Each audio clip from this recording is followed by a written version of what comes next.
Shalom. Shalom. It's the brother Kalaya. Brother Ra'aya. Brothers from Great Millstone, New Orleans, coming at you with another quick lesson. Prior to getting started, we like to give all glory, honors, and prayers unto Yahweh, Bahashem, Yahweh Shai, Bahashem, Rakakodash.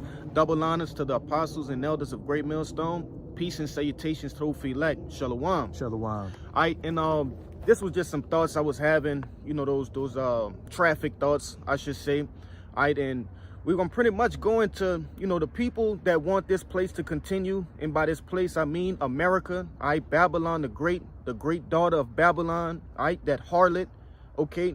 Hey, you're adverse to Yahweh Ba'ashem Yahweh Shai, the ones that you so-called called God and Jesus Christ, man. You're adverse to the scriptures, okay? And, you know, you're going to be destroyed for that, man. But ultimately, we're just going to get some precepts going into, you know, how you should be falling away from this world. But you got it, Doc. God, this is 1 John 2:15.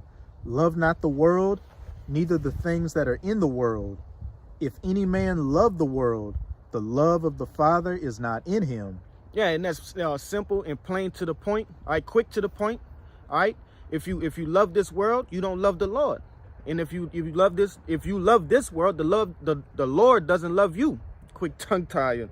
But you know, that's pretty much what we're gonna go into. How could I say switch hitters? I'm trying to look for a better word than that, because they might not understand what I mean by that. But Sodomians. Yeah. Sodomites, man. You know, pretty much. Wonder Women, you know. That's right. I don't need a man type women. Simps, okay? And those that just truly hate the Lord, man. You hate the dietary laws. You hate the marriage laws, okay? You hate the law, period, all right? You're just beast, and you want to continue to live in that beast mode, that beast sort of sense, man, okay? But real quick, if you could grab James 4:4. You mind if I read down to verse 17? Yep, you got it.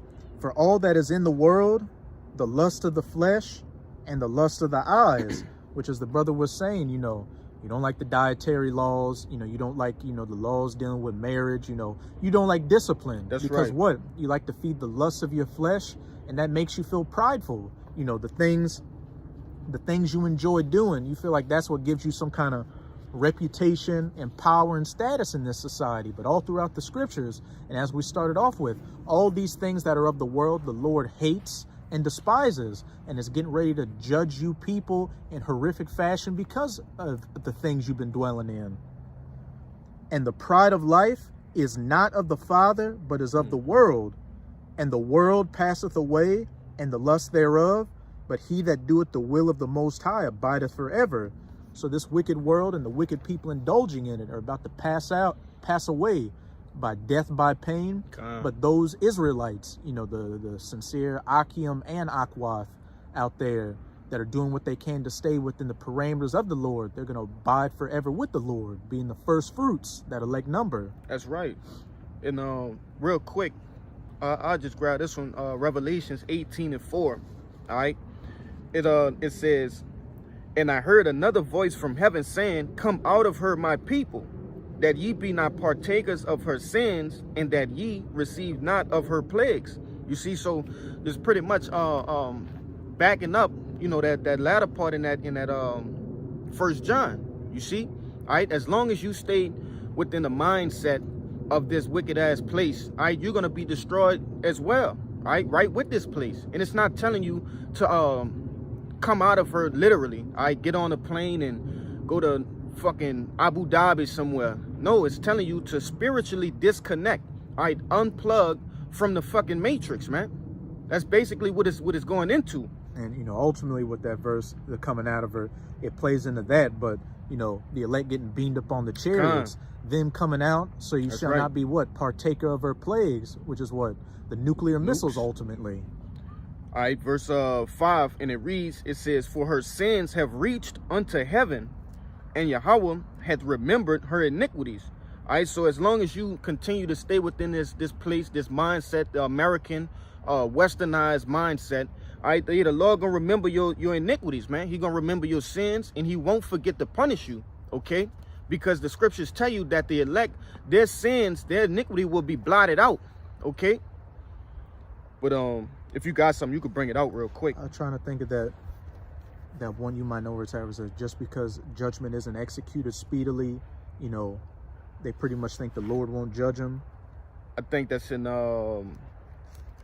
might be in Habakkuk somewhere in that area. Because judgment might be Micah. I found Habakkuk 1:4. Ecclesiastes 8:11, because, you know, the Lord is long suffering. He's allowed his prophets to be out here for decades, you know, preaching this word so that, you know, the elect could hear it and, you know, and you know, our people could get right. So what, just because it's been taking a long time, you know, people think that the Lord, you know, either he doesn't exist or that he's okay with what you're doing. Well, remember, Noah was prophesying for about 100 years while he was building the ark. And he was talking about things that had never happened at that time, you know, water coming from the heavens, because at that time, you know, it was a mist that came up and watered. So people didn't take heed to the word and continued living their wicked lifestyles until the flood came and consumed them. Yeah, just like there haven't been any, you know, places hit with these ICBM nuclear missiles, man. These nukes, man. Okay, you know, you gotta have some smarty-arty out here. We know them nukes hit those atomic bombs hit Japan. What the brother's saying is nuclear missiles being shot to the ends of the earth. Yeah, that's right. And a place being completely wiped off the face of the earth. Not just injured, no, completely being obliterated. That's what I mean. You got it. Or what? So-called UFOs showing up and, you know, beaming people up, and, you know, especially the Lord coming back and having the appearance of a so-called black man. This Messiah that everybody's been worshiping, thinking he's a white man that looks like Bon Jovi, being the exact opposite of that, and coming in the exact opposite spirit. Not this spirit of love and cotton candy and holding hands with everybody, but in that spirit of war. That's right. Because his father is a man of war. But this is Ecclesiastes 8:11. Because sentence against an evil work is not executed speedily, therefore the heart or the mind of the sons of men is fully setting them to do evil. You know, you think because it's been decades, or as it says in Peter's, you know, it says that pretty much, they've been saying these things, and it hadn't come to pass. So what are you talking about? You know, I've been hearing about World War III and the coming of the Lord since my grandparents, but here we still are. So because execution against the evil work, because judgment against the evil work isn't executed speedily, people are just going to continue going about their wicked lifestyles. But we can see the Lord is finally making good on his promises with these prophecies of judgment right around the corner. So these people won't have too much more to say for too much longer, because they're going to get sent back to the spirit world. Just real quick to back that up, Habakkuk 1:4, and it reads, it says, therefore the law is slack, in which Habakkuk was asking the question. He basically was asking the Lord, like, why is he letting iniquity and wrongdoers continue? Which we understand that is ultimately to bring charge against them. Letting their iniquity stack up to the punishment, the great punishment. It says, Habakkuk 1:4, therefore the law is slacked, and judgment doth never go forth, for the wicked doth compass about the righteous, therefore wrong judgment proceeded. And how long do you think wrong judgment will proceed? Okay, because the time clock on wrong judgment is rapidly approaching that deadline.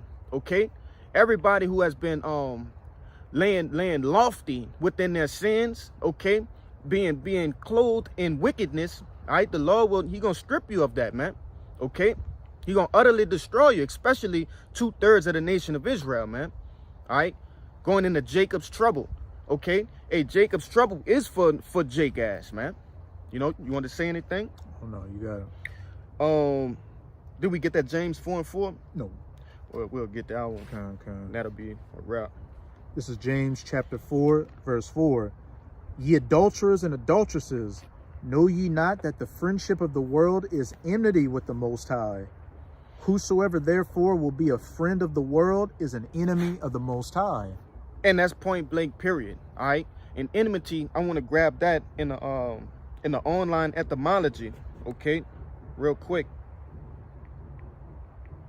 Enmity.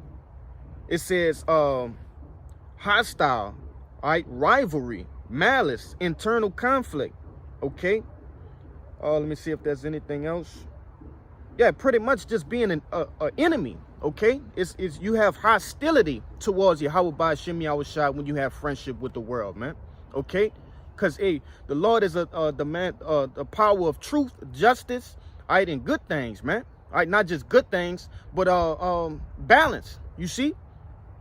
These people of the world, they just want to be in a unjust balance. And the Lord say he is not that, man. Okay? But yeah, that's pretty much what I had. So Lord willing, this lesson was edifying first and foremost to the hopeful elect and those that cling to the body. All right, before we get out of here, we like to give all glory, honors, and prayers unto Yahweh Ba'ashem Yahushua Ba'ashem Rakakwadash. Double honors to the apostles and elders of Great Millstone. Peace and salutations to the hopeful elect. Shalom. Shalom.